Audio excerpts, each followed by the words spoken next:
Rana homemade কিচেনে আপনাদের স্বাগত জানাই। আজ আমি বানাবো তালের মাড়ি দিয়ে পিঠে। তার জন্য আমি এখানে একটি জামবাটি নিয়ে নিয়েছি। এবার ওতে আমি চাল গুঁড়ি নিয়ে নেব। আমি এখানে 250 গ্রাম চাল গুঁড়ি নিচ্ছি। আপনারা যে যেরকম চাইবেন সেরকম নিতে পারেন। স্বাদ মতো নুন দিয়ে দেব। আর আমি এখানে চিনি নিয়ে নেব 100 গ্রাম। আমি এখানে 250 গ্রাম চাল গুঁড়ি নিয়েছি, তার জন্য আমি এখানে 100 গ্রাম চিনি নিয়েছি। অল্প পরিমাণে খাবার সোডা দিয়ে এটাকে মাখিয়ে নেব।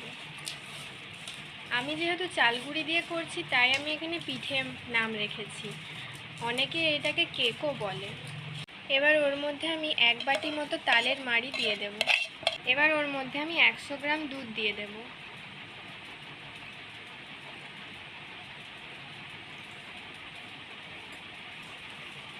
আমি কিন্তু এখানে দুধটা গরম করিনি, কাঁচা দুধই আমি এখানে অ্যাড করেছি। এবার ভালো করে মিশিয়ে নেব সবগুলোকে।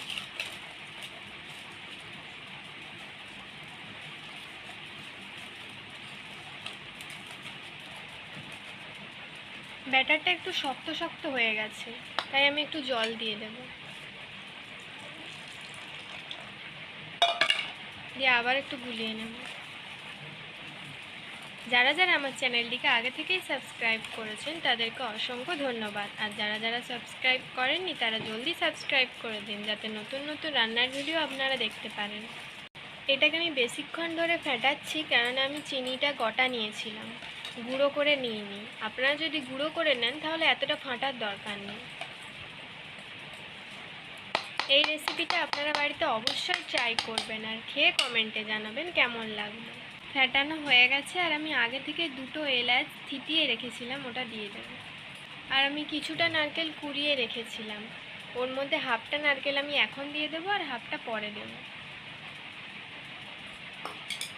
এবার এটাকে ভালো করে গুলিয়ে নেব।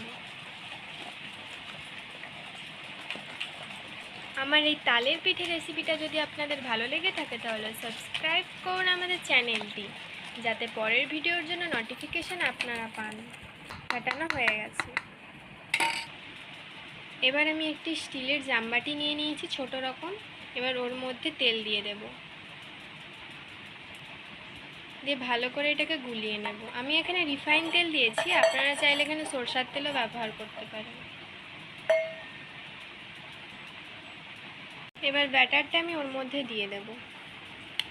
দেখুন ব্যাটারটা কিন্তু খুব একটা মোটাও হয়নি আর খুব পাতলাও হয়নি।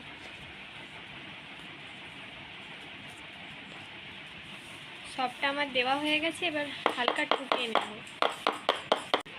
এবার ওর মধ্যে আমি বাদবাকি যে নারকেল চূড়াটা রেখেছিলাম ওটা ওর উপরে দিয়ে দেব।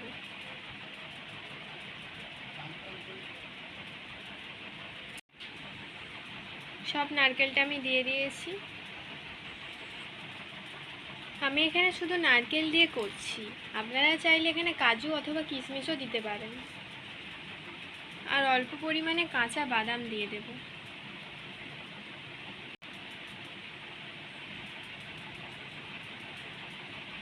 এবার আমি একটা কড়া বসিয়ে দিয়েছি, এবার আমি জল দিয়ে দিলাম।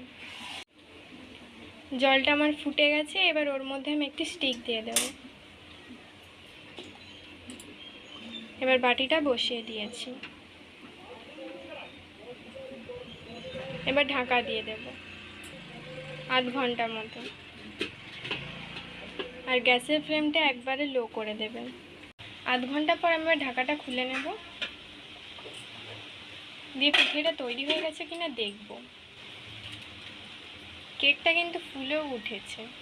এবার আমি খুন্তির পিছন দিক করে ঢুকিয়ে দেখব হয়ে গেছে কিনা। দেখুন আমার কিন্তু লাগেনি, তার মানে এটা হয়ে গেছে। আমার তালমারির পিঠে বা কেক তৈরি। এবার আমি নামিয়ে নেব। আমি ঠান্ডা করে নিয়েছি, এবার এটা আমি প্লেটের মধ্যে নিয়ে নেব। এবার আমি কেকটাকে সাদা করে দিয়েছি। দেখুন এটি কত সুন্দর দেখতে লাগছে, আর খেতেও খুব সুন্দর হয়েছে। তো আপনারা এই রেসিপিটা অবশ্যই বাড়িতে বানাবেন আর খেয়ে কমেন্টে জানাবেন কেমন লাগলো। আশা করছি আপনাদের ভালো লাগবে। তো ভালো থাকবেন, সুস্থ থাকবেন, টাটা।